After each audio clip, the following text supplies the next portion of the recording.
Introducing a speaker after lunch or dinner was probably one of the tougher jobs around. Basically, you're saying now that the meal's over, it's all downhill from here. So I hope that's not going to be true today. I hope it won't be downhill from here. I'm going to do my best to make sure that doesn't happen. In fact, I promise I'm going to follow the 5 B's of effective public speaking. Do you all know what the 5 B's of effective public speaking are? You might want to write these down in case you're ever asked to speak. But the 5 B's of effective public speaking are: be brief, brother, be brief. So I'm going to try to follow that here today. Actually, I learned that lesson in a very painful way. I just run for Congress and won in the 1st Congressional District of Oklahoma. And the very first speaking engagement that I was asked to do was to the Downtown Chamber of Commerce in Tulsa, Oklahoma, which was at the heart of my district. And so I worked really hard preparing copious notes to go speak to the Downtown Chamber of Commerce right after I had been elected to Congress in 1994. So I'd worked really hard, and I pages and pages of notes for my speech. And so I got there, and I started on my speech, and I started going down my pages, got about halfway through all my notes, and I noticed in the middle of the crowd there was one gentleman who jumped up out of his seat and headed towards the exit. And I'm thinking, gosh, I'm a newly elected member of Congress, and this is Tulsa, Oklahoma. So I just said, "Sir, where are you going? I'm not even halfway through my notes." And he stopped in the middle of the crowd and he said, "I'm sorry, Congressman, but I've got to go get a haircut." And I said, "Well, couldn't you have gotten a haircut before you came?" He said, "I didn't need a haircut before I came." So I will try to keep it brief this afternoon with you. It is a pleasure to be with you. I have deep admiration for the work that this industry does with the wireless industry. It's indispensable, valuable to this industry, and the features that you add to wireless service, there would be no wireless service without what you do. There's a lot to be said for the importance of towers and coverage for the industry. One of the things that really stands out in my mind is how many of you are used to dealing with heights. That's not something that most of us do, but it's what you do. And it adds a very different dimension to your job, and sometimes it presents challenges, some obvious and others not so obvious. And that reminds me of a story about a group of managers who were tasked one day with finding out how tall the flagpole was outside their building. So it wasn't anything like you all deal with. It was just an average size flagpole, but it turns out measuring it, the thing was a lot harder than they thought. They had trouble with their ladder. Then they kept dropping their measuring tape. There was a lot of confusion and fumbling around. It was just a real disaster trying to measure this flagpole. Then along came an engineer who could see the group was having trouble. So she goes over to the flagpole. She gets it pulled out of the ground, lays it down. She measures it end to end, gives the managers the distance, and walks away. Problem solved. As she got out of earshot, one of the managers started laughing and laughing, and he turned to the others and said, "Leave it to an engineer to get it wrong. We're trying to find out how tall the flagpole is," and she goes and measures its length.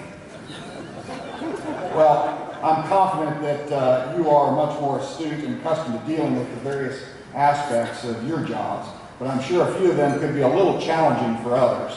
I'd like to start this afternoon with a little test of your memory. Now, don't start squirming, you don't have to worry.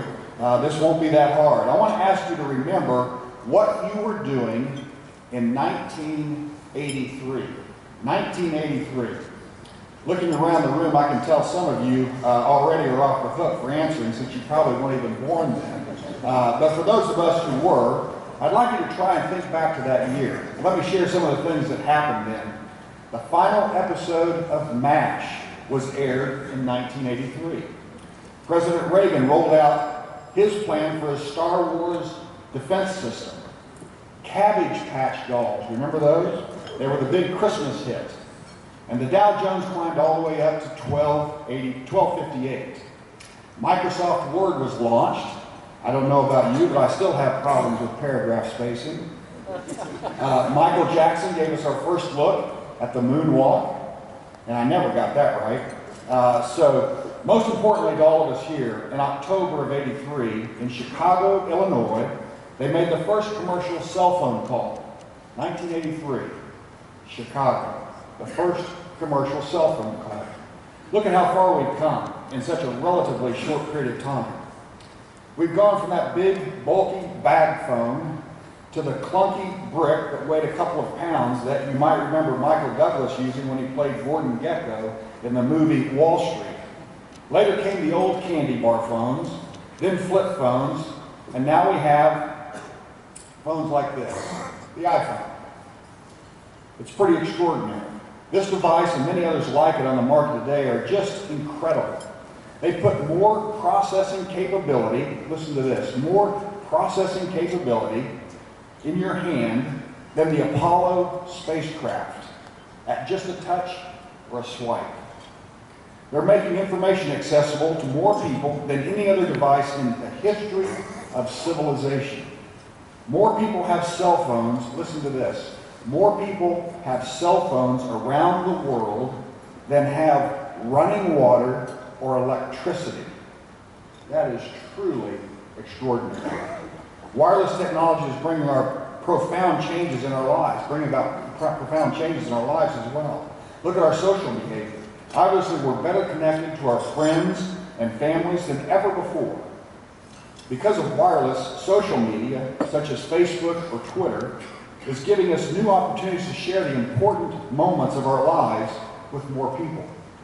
That's a good thing. I'll admit that some people might take it to an extreme. Sometimes when I see someone update their status to moving on to the afternoon, it does make me wonder a little bit. But there's no question mobile social media has significantly impacted how we interact. And it's not just a tool to shine a light on our lives. It becomes a powerful weapon to fight political oppression in foreign countries. We've seen that already in the past year. It's also proven to be instrumental at other times of crisis. Relief support after the 2010 earthquake in Haiti was coordinated with mobile communication. And the charitable support made possible through wireless was record-setting. According to the Pew Research Center, 14% of the charitable donations, totaling more than $30 million, were made with text messaging. These are just a few examples of how wireless has truly become a game changer in how we live. All of you here in the Tower community are central to this fantastic revolution. You are vital and necessary link in the incredible engineering feat that is wireless communication. You and your work are why we are able to conduct business and share information and our thoughts and lives to such an extraordinary degree. Former President Clinton actually talked about this at our spring trade show last year in New Orleans. He said, and I'm quoting here, "What works in real life is creative networks of cooperation." If you think about it, the business that we're all in created more new networks of knowledge than any other single development in human history all around the world. I think that last portion of that sentence bears repeating. The business you're in created more new networks of knowledge than any other single development in human history all around the world. That is a really powerful statement, and I completely agree with the President. Those new networks he referred to are wide-ranging. In transportation, they can be the information gateway that's used to ultimately tell the best way to drive home, or for a dispatcher to reroute his national trucking fleet. In the area of health, they're at the core of a program such as Text for Baby. That's an initiative developed by the Wireless Foundation. It sends timely text messages to expecting and new moms to help make them and their babies healthier. Networks are also how agencies such as the CDC and the World Health Organization can track epidemics and disease outbreaks. Doctors are using mobile to consult in surgery in real time, even if they're thousands of miles away. It's also helping chronic disease patients with cardiac problems or diabetes live longer and healthier lives through remote monitoring. Right now, I'd like to share with you one example of that. It involves a cardiac disease monitoring initiative that includes Native Americans on a Navajo reservation in northern Arizona. The project highlights the benefits of wireless technology and the invaluable role coverage plays in serving this needy and rural population. Take a look. The landscape of the Navajo Reservation in northern Arizona is both stunningly beautiful and remote. The residents have a passionate reverence for the land, which is removed from many conveniences of modern life. For Rita Yazzie, that makes caring for her father's congestive heart failure an enormous challenge. There's no running water, there's no electric, and from here to the hospital is like an hour 45 minutes. Some 70 miles away, the Flagstaff Medical Center is bridging the gap for Rita through a pilot program called Care Beyond Walls and Wires. The Care Beyond Walls and Wires programs allows us to do a just-in-time care delivery of our patients, whether they live in Flagstaff within a couple blocks of the hospital, or they live in very ultra-rural areas and don't have the ability to get in. What we do is we provide them with the cellular and wireless tools that they need to monitor their condition in the home. The system is real easy to use. Every morning I take his vital signs, his blood pressure, his O2, and then his weight. It automatically transfers this into the cell phone that they gave me. And then on the phone there's a small screen with a button that says, I accept. You push I accept, and then it automatically flows straight to our care coordination office onto the software program, where then Kelly can monitor those patients because all the results flow into there. Good morning, Rita. Hi, Kelly. The real-time flow of data helps nurses like Kelly to keep an eye on the program's patients, no matter where they live. She can head off problems early, change prescriptions, consult with doctors, or give advice to patients and caregivers. The program's goals are to reduce emergency room visits and hospital admissions and to lower costs. If every American with a chronic disease agreed to remote monitoring, estimates show healthcare savings would be more than $21 billion, and there's no price tag on improved quality of life. My dad, he likes it. It's really improved his health. It used to be like twice a month that he used to be in and out of the hospital. So now, since we're on that program, he hasn't been in the hospital for probably like 2 months, and that's what we're looking for. Wireless is the best thing ever for me, and the best thing for my dad. Maybe someday he might end up riding the horse again, and him enjoying himself riding in a prairie to the sunset.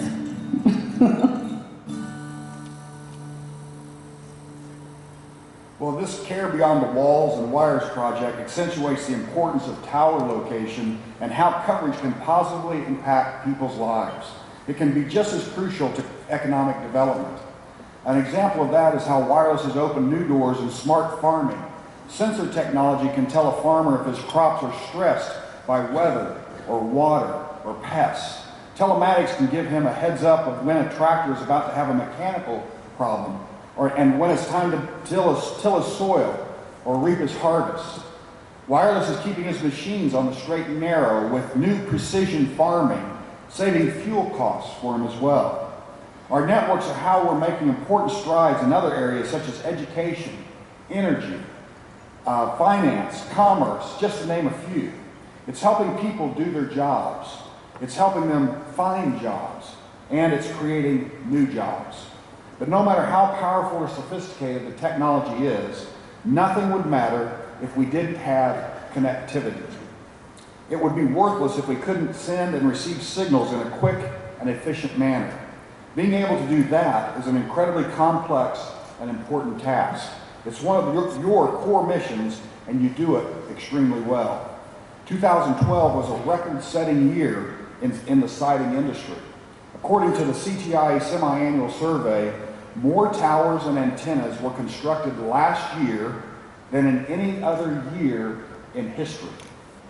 Much of that has to do with the aggressive 4G deployment that's going on in the United States. We're leading the world in that regard. Let me provide you some perspective on that. We have about 5% of the entire world's population here in the US, and about 5% of the total mobile subscribers here in the US. Those are the baselines that are important when we look at the scope of mobile technology deployed here in the US. Third generation, or 3G technology, is now available to about 98% of the US population, 98%. No other country comes close. But as you know, this industry never stands still. US wireless carriers are aggressively rolling out their 4G service. When you compare what they're doing to what's going on in other countries, you'll see just how far ahead of the pack we are. LTE is one flavor of 4G technology. The US has half of the world's LTE subscribers, half. That's with 5% of the population. Over the last year, LTE has deployed in markets that are home to almost 90% of the American people.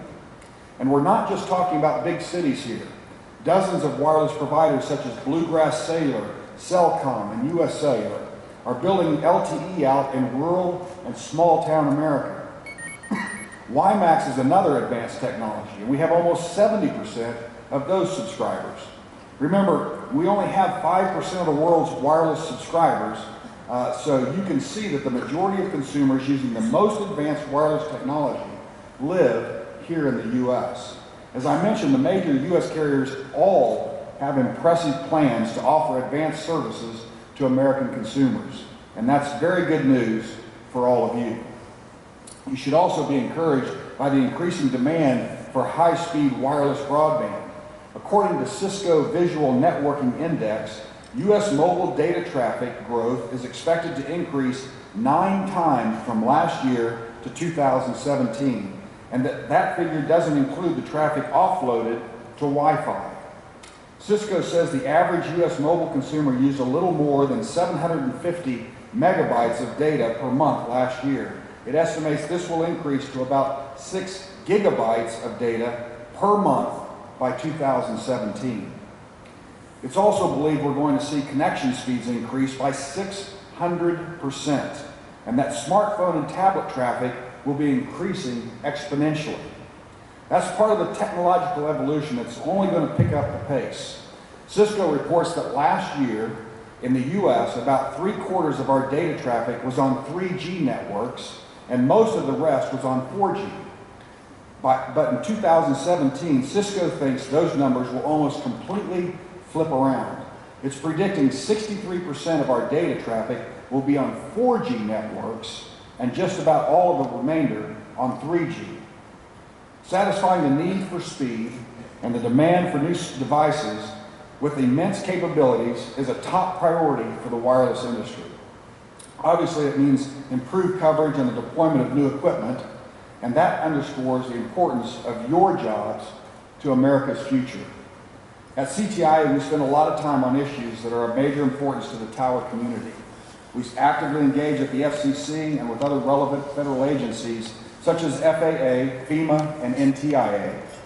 Our advocacy takes us to Congress, to the states, to local zoning jurisdictions all over the country. We are involved in the courts, much more than I prefer, I'd like to say, but we think it's essential to stand up for the industry's need to expand coverage to satisfy consumer demand. This past year, we've been active in numerous local zoning-related issues. That includes facilitating co-locations, modifications, and DAS rollouts. The U.S. Supreme Court heard an appeal on the FCC's tower siting shot clock, and we're hopeful the High Court will rule on that sometime this year, possibly as early as the third quarter. The migratory birds issue continues to be a challenge, as some of you may know. There has been a lot of debate in this area, and I think we're making good progress on migratory birds, but I can't help but point out a study that just came out that you might have read about already. It was conducted by researchers at the Smithsonian's Conservation Biology Institute. You heard about this study? It was funded by the U.S. Fish and Wildlife Services. The study concluded that as many as 3.7 billion birds were killed every year in the United States by cats. Shocking, huh? Cats. I didn't mean to, I don't mean to be pointing any fingers by bringing this study to your attention. At the same time, I'm not about to defend cats. I think they can take care of themselves on this one. And I don't want to argue about the merits of cats, although I've kind of been a dog guy all my life. I only bring this up to show there are a lot of factors to be considered when it comes to migratory birds. And I'm just glad that cats aren't one of the ones that we deal with. CTIA is also actively working to streamline the National Environmental Policy Act procedures. We're advancing issues before the FAA, such as relaxing the agency's 200-foot rule. We've also supported policy that would help expedite siting on federal lands and buildings. Some of those new procedures were passed as part of the 2012 Middle Class Tax Relief Act. As you can imagine, the series of storms and natural disasters of the past several months is shining the spotlight on business continuity and network reliability. Outage reporting and backup power are just a couple of the important areas that are receiving a lot of attention at the federal and state level. We'll be representing the industry's interests in many of these and other matters in venues throughout the year. We'll also keep working hard in other areas that I just went over: zoning, migratory birds, the NEPA process, FAA, federal lands. They're all on our radar for 2013, and we will do our best to make progress on each of those fronts, you can rest assured. We think they're all key pieces to advancing the industry and ultimately providing exceptional service that American consumers have come to expect. There's a lot of pressure that comes with that, but that's what happens when you're the best. The bar is set high when you're the world's leader, which we are. It's enormously hard to achieve that status. It's even harder to stay there. It can be a struggle, but I know we're up to it. Our industry is ultra competitive. You either innovate and improve, or you fall behind. I believe that no other country's wireless industry comes close to providing the value and benefits as the one that you're a part of here in the U.S. The view from the top is hard-earned and spectacular. Of all the players in our wireless ecosystem, you should know that better than any other. It is our mission at CTIA to help you and the rest of this great industry to keep that top spot. Thank you for having me today, and I'm happy to try and answer any questions you might have. Thank you very much.